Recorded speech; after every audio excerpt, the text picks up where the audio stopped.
Na primavera do ano 33 depois de Cristo, por volta do mês de abril, Jerusalém estava sob um clima tenso e sobrecarregado de expectativa. Era o período da Páscoa judaica, uma festa de profunda importância religiosa, e a cidade fervilhava de peregrinos.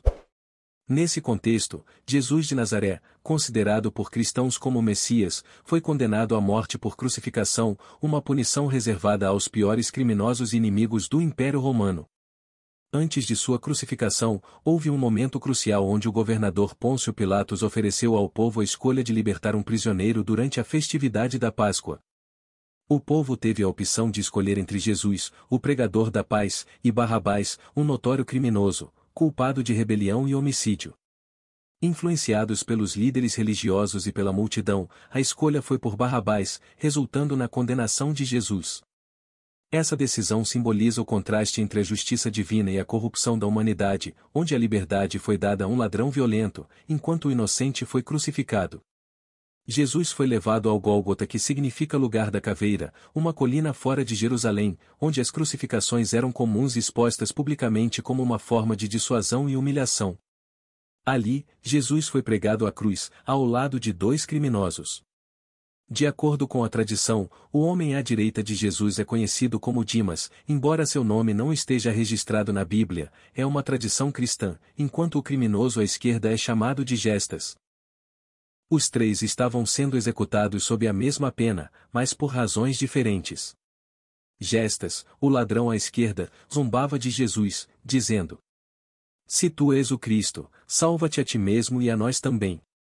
Lucas 23:39. Ele usava a condição desesperadora para expressar sarcasmo e incredulidade. Dimas, o ladrão à direita, repreendeu Gestas, e com um senso de justiça, disse: "Tu nem ao menos temes a Deus, estando sob igual condenação? Nós, na verdade, estamos aqui porque merecemos, mas este homem nenhum mal fez." Esse reconhecimento de Dimas mostrava uma atitude de arrependimento e humildade diante de Jesus. Dimas então se voltou para Jesus, em um momento de fé, pediu: "Senhor, lembra-te de mim quando entrares no teu reino." Aqui, Dimas reconhece Jesus como verdadeiro rei, o que, em si, era um ato de grande fé. Ele vê Jesus não como um homem prestes a morrer, mas como alguém que reinará em um reino após a morte. Essa súplica, cheia de esperança, era um pedido por misericórdia. Jesus respondeu: "Em verdade te digo que hoje estarás comigo no paraíso." Lucas 23:43. Essa resposta de Jesus foi surpreendente e tocante. A palavra paraíso usada por Jesus aqui vem do termo grego paradeisos, que remete a um jardim ou um lugar de beleza e paz, usado frequentemente como símbolo do céu e da presença de Deus. Era um termo que os ouvintes de Jesus reconheceriam como uma referência ao Éden, o lugar de comunhão plena com Deus. Essa resposta significava que Dimas, apesar de seus erros e sua vida de crimes, tinha recebido o perdão e a promessa de estar na presença de Deus naquele mesmo dia. Jesus não disse no futuro ou um dia, mas disse: "Hoje estará comigo no paraíso." Mas isso significa uma salvação imediata? A promessa de Jesus ao ladrão na cruz, uma questão de tempo e eternidade. Esse episódio de Jesus e o ladrão arrependido na cruz nos traz uma promessa aparentemente direta. "Em verdade te digo que hoje estarás comigo no paraíso." Lucas 23:43. A palavra hoje parece indicar que, no mesmo dia de sua morte, o ladrão estaria com Jesus em um estado de paz e plenitude celestial. Mas quando analisamos outros momentos das Escrituras, nos deparamos com uma questão intrigante. 3 dias após sua morte, ao ressuscitar, Jesus encontra Maria Madalena e diz: "Não me detenhas, porque ainda não subi para o meu Pai." João 20:17. Essa afirmação sugere que Jesus ainda não havia ascendido ao Pai, o que levanta algumas perguntas sobre o que ele quis dizer ao ladrão. Jesus foi ao céu na ocasião de sua morte? Se Jesus prometeu ao ladrão que estariam juntos no paraíso naquele mesmo dia, mas depois afirmou que ainda não havia subido ao Pai, onde exatamente ele esteve durante os 3 dias após sua crucificação? Teria Jesus se referido a outro estado de paz, um lugar intermediário antes de sua ascensão definitiva ao Pai? O que significa então o paraíso nesse contexto? Será que ele se referia a uma espécie de paraíso temporário, Como o seio de Abraão mencionado em Lucas 16:22, onde Jesus conta a parábola do rico e Lázaro.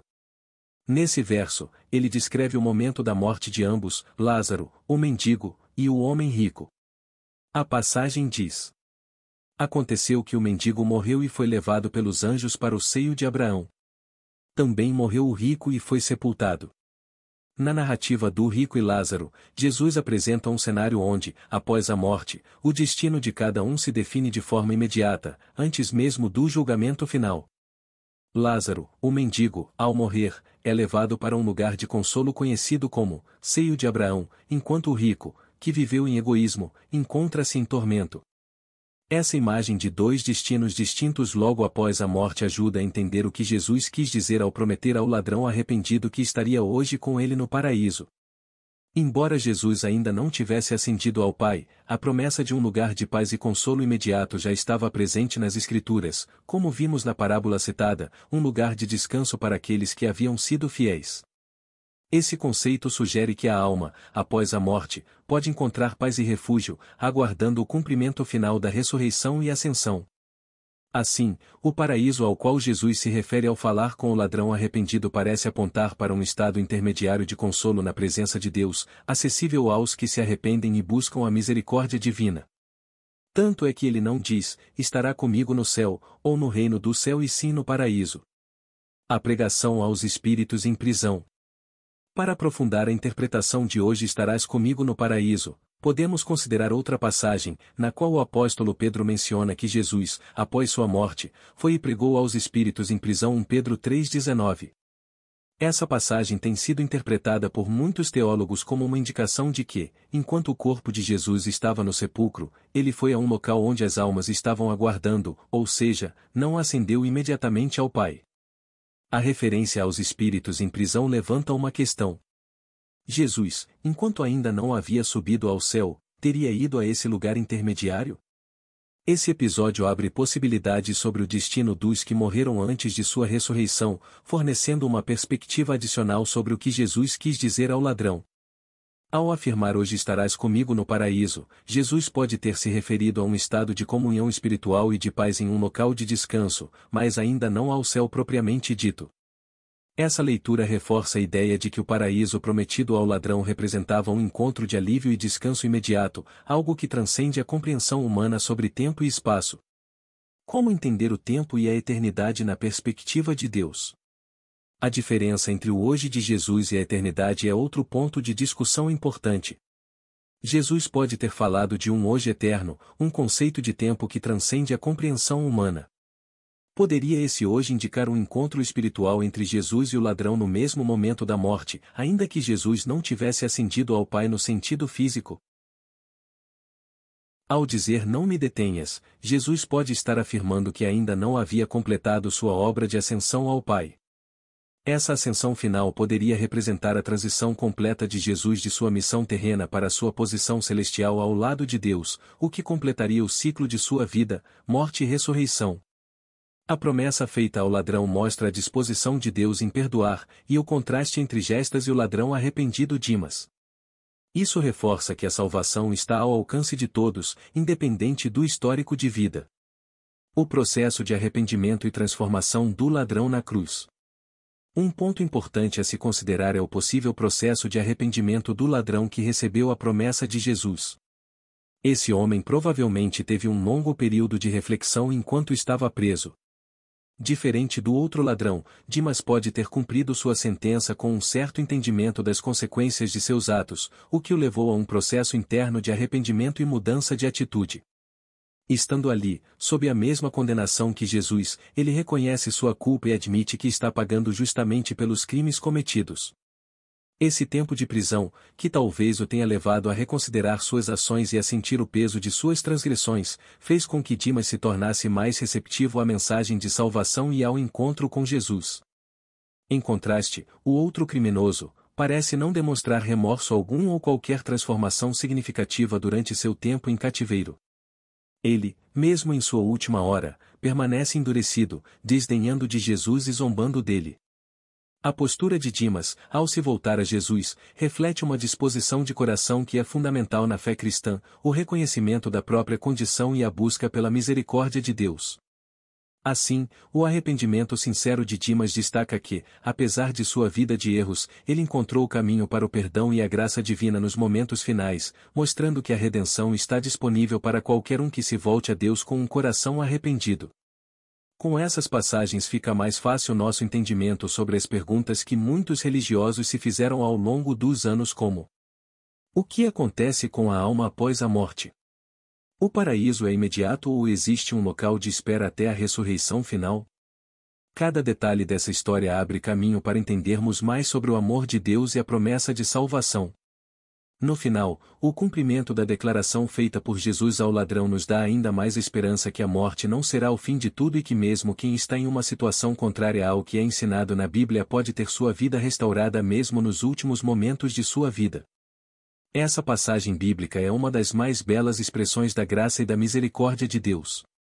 Jesus, em seus momentos finais e em meio à sua própria agonia, estendeu a promessa de salvação a alguém que simplesmente teve fé e se arrependeu. Para a tradição cristã, essa história demonstra que a salvação não é baseada em obras ou tempo, mas em um coração genuinamente arrependido e crente. A história do ladrão na cruz é ainda mais profunda quando se considera a escolha do povo em libertar Barrabás. Enquanto Barrabás simbolizava a violência e a rebelião, Dimas representa o arrependimento e a fé. Essa narrativa destaca a diferença entre o que o mundo considera valioso e o que Deus vê como essencial. Tudo isso mostra que Deus está sempre disposto a perdoar, mesmo no último momento de vida. A salvação de Dimas exemplifica que a graça divina é gratuita e disponível para todos os que se voltam a Deus com fé. A imagem do paraíso como lugar de paz e plenitude representa o objetivo final da fé cristã, estar com Deus em um estado de comunhão eterna. Este episódio é mais que um ato de compaixão de Jesus. Ele representa a certeza de que não importa quão distante alguém esteja ou quantos erros tenha cometido, o arrependimento sincero abre as portas para o reino dos céus. Essa história emocionante nos mostra que, para Jesus, nunca é tarde demais para encontrar perdão e misericórdia.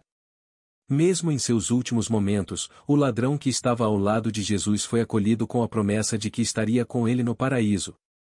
Esse é um convite para todos nós em que possamos abrir nossos corações, reconhecendo nossas falhas e buscando um relacionamento verdadeiro com Deus, assim como aquele homem fez.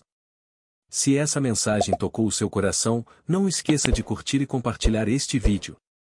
Quem sabe, essa história pode ser exatamente o que alguém ao seu redor precisa ouvir hoje. E agora, queremos saber de você. O que essa demonstração de perdão significa para a sua vida? Deixe sua resposta nos comentários e vamos continuar essa conversa nos próximos vídeos.